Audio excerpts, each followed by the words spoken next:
یہ جو پیکا قانون ہے جو 2016 میں آیا، اس کے بعد بتدریج ہم دیکھ رہے ہیں کہ اس میں سختی لائی گئی، اور اب جو شکل سامنے آئی ہے وہ انتہائی متنازع ہے، جس پر سب ظاہر ہے سراپا احتجاج ہیں۔ میں یہ آپ سے جاننا چاہتی ہوں، یہ قواعد و ضوابط بنائے گئے ہیں سوشل میڈیا کے لیے، یا باقاعدہ ایک کنٹرول حاصل کرنے کے لیے یہ قانون بنایا گیا؟ جی بہت بہت شکریہ نادیہ۔ دیکھیے یہ جو قوانین بنائے جا رہے ہیں یا بنائے گئے ہیں، اب تو یہ ایکٹ آف پارلیمنٹ بن چکا ہے، یہ قانون بن چکا ہے، تو میرا خیال ہے کہ یہ تو ایک پوری ٹینشن اس کے اندر یہی ہے کہ سوشل میڈیا کو جو ہے وہ قابو میں لایا جائے، اور ایون میڈیا کو بھی، کیونکہ جب آپ پروگرام کرتے ہیں تو وہ پروگرام جو ہے وہ ڈیجیٹل اسپیس میں بھی جاتا ہے، وہ لوگ ٹویٹ بھی کرتے ہیں، اس کے اوپر یوٹیوب پہ بھی جاتا ہے، تو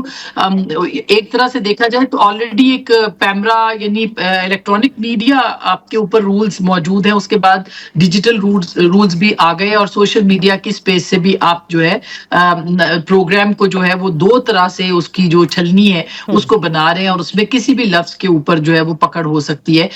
یہ بات درست ہے کہ فیک نیوز بہت بڑا مسئلہ ہے، اور اس مسئلے کو ہم سب ڈیل کرنا چاہتے ہیں، لیکن اس کا مطلب یہ نہیں ہے کہ جو ٹرمینالوجیز استعمال کی گئی ہیں یا جو ڈیفینیشن ہے اس میں نظریہ پاکستان، توہین مذہب، اور آپ نے دیکھا کہ جو آرٹیکل 19 ہے اس کو بغیر فیک نیوز کو الیبریٹ کیے، یا اس کا جو اطلاق ہے کہ نیشنل سیکیورٹی اینڈ وہ اتنا وائڈ کر دیا گیا اس معاملے کو کہ آپ کسی بھی لفظ کے اوپر پکڑ کر کے آپ اس کو جو ہے وہ اس کے اوپر فائن کر سکتے ہیں، یا آپ اس کے اوپر جو ہے وہ جرمانہ کر سکتے ہیں۔ تو میرا خیال ہے کہ یہ ایک بہت ایک الارمنگ بات ہے کہ آپ اس کا مطلب یہ کہ اور زیادہ محدود ہو جائیں گی آزادیاں۔ ہم نہیں سمجھتے کہ فیک نیوز جو ہے وہ اس کو ڈیل کرنے کا یہ بہتر اور مناسب طریقہ ہے۔ ایک تو یہ کہ اور زیادہ لوگ ڈر جائیں گے، اس میں ان کی جو سوچ کا پروسیس ہے، لکھنے اور بولنے کا پروسیس ہے، وہ ختم ہو جائے گا، اور پھر سوشل میڈیا کے اوپر جو لوگ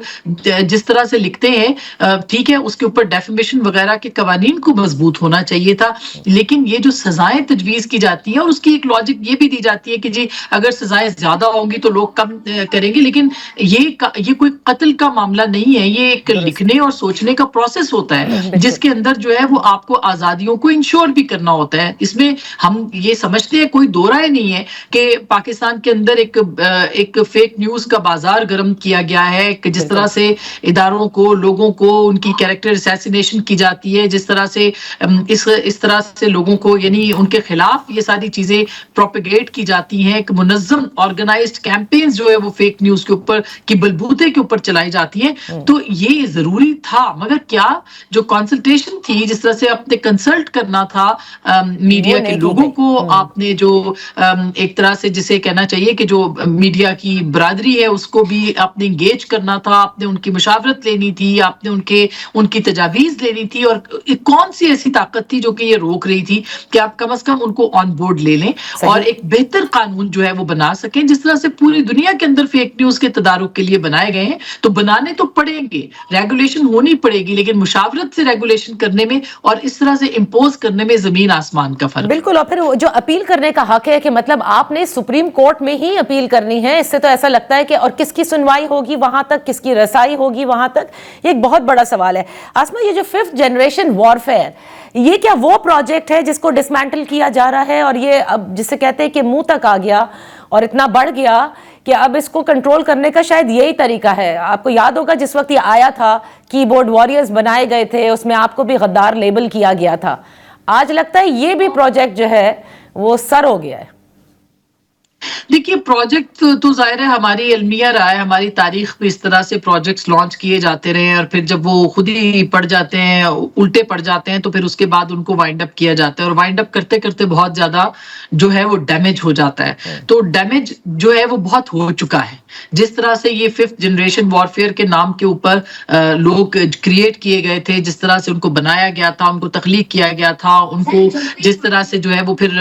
ان کو پلیٹ فارمز دیے گئے تھے، جس طرح سے ان کو equipped کیا گیا تھا, well equipped کیا گیا تھا کہ آپ سیاستدانوں کے اوپر, آپ صحافیوں کے اوپر, آپ جو جمہوریت پسند لوگ ہیں ان کے خلاف آپ جو کہنا چاہیں وہ کہہ دیں, جو آئین پسند ہے ان کے خلاف جو کہنا چاہیں وہ کہیں, اور لوگوں کو لیبل کریں, ان پہ بہتان لگائیں. وہ ایک پورا ایک پروجیکٹ تھا. اس پروجیکٹ کے اندر جو ہے وہ سیاستدان بھی لائے گئے, اس میں پارٹیاں بھی بنائی گئیں, اس کے اندر جو ہے وہ صحافی بھی لائے گئے, اس میں اینکرز بھی تخلیق کیے گئے. تو یہ نظام چل نہیں سکتا, نہ ہی چلے گا. ہم اسی لیے کہتے ہیں, بلکہ آپ کو یاد ہوگا کہ میں تو صرف غداری کا مقدمہ بھی میں نے جو ہے 2022 کے اندر جو ہے وہ فیس کیا. اسی طرح سے فیک نیوز, ابھی حال ہی میں میرے خلاف ایک فیک نیوز پوسٹر بنا کے اتنی بڑی آرگنائزڈ کیمپین جو کیریکٹر اسیسینیشن کی تھی وہ لانچ کی گئی. لیکن یہ ذاتی معاملہ نہیں ہے, ہمیں پتا ہے کہ یہ ان لوگوں کو کنٹرول کیا جا سکتا ہے, لیکن مسئلہ یہ کہ یہ ذاتی لڑائی سے بہت اوپر کی لڑائی ہے کہ کل کو یہی قوانین جو ہے وہ ان لوگوں کے خلاف استعمال کیے جائیں گے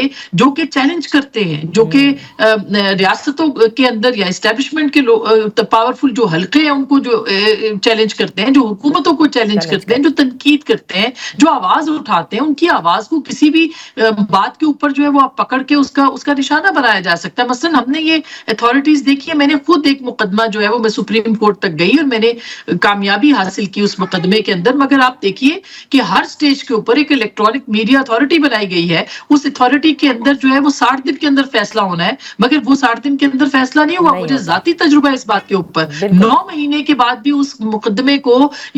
فارغ کر دیا گیا یہ کہہ کے کہ یہ رائٹ فورم ہی نہیں ہے. تو آپ دیکھیے, اور پھر اس کے بعد میرے پاس اپیل کا حق تھا, میں ہائی کورٹ پہ گئی اور ہائی کورٹ میں محسن اختر کیانی صاحب نے اس کے اوپر ججمنٹ دی. لیکن مجھے یہ بتائیے کہ اس کے بعد میں سپریم کورٹ میں اس کو چیلنج کر دیا گیا. میں کتنے صحافی ہیں جو سپریم کورٹ تک پہنچ پائیں گے, جو کہ ان کی فیسوں کو برداشت کر پائیں گے؟ تو میرا نہیں خیال کہ یہ کوئی اس طرح سے جو قوانین ہیں ضرور بنائے جائیں. اور یہ بھی بات ہے کہ ہمیں اپنے اندر بھی انٹروسپیکشن کی ضرورت ہے, لیکن یہ ہمارے اپنے اداروں کے اندر بھی, اور ان سے جڑے ہوئے صحافی ہیں جو کہ سوشل میڈیا پہ وہ تو اس کو دیکھ سکتے ہیں, لیکن آپ اوور آل پوری دنیا کے اندر جو ہے وہ آپ کے پاس انسائٹمنٹ ٹو وائلنس جو ہے اس کے اندر بھی آپ کے لاز موجود ہیں, آپ کے پاس ڈیفیمیشن کے لاز بھی موجود ہیں, ہر طرح کا آپ کے پاس جو ہے وہ قوانین موجود ہیں, ان کو استعمال کیا جا سکتا ہے. اس کا مطلب یہ نہیں ہے کہ اس طرح کے قوانین بنا کے آپ اپنے منہ کے اوپر کالک ملیں. میرا خیال ہے کہ اس کے اوپر ری تھنک کرنے کی ضرورت ہے.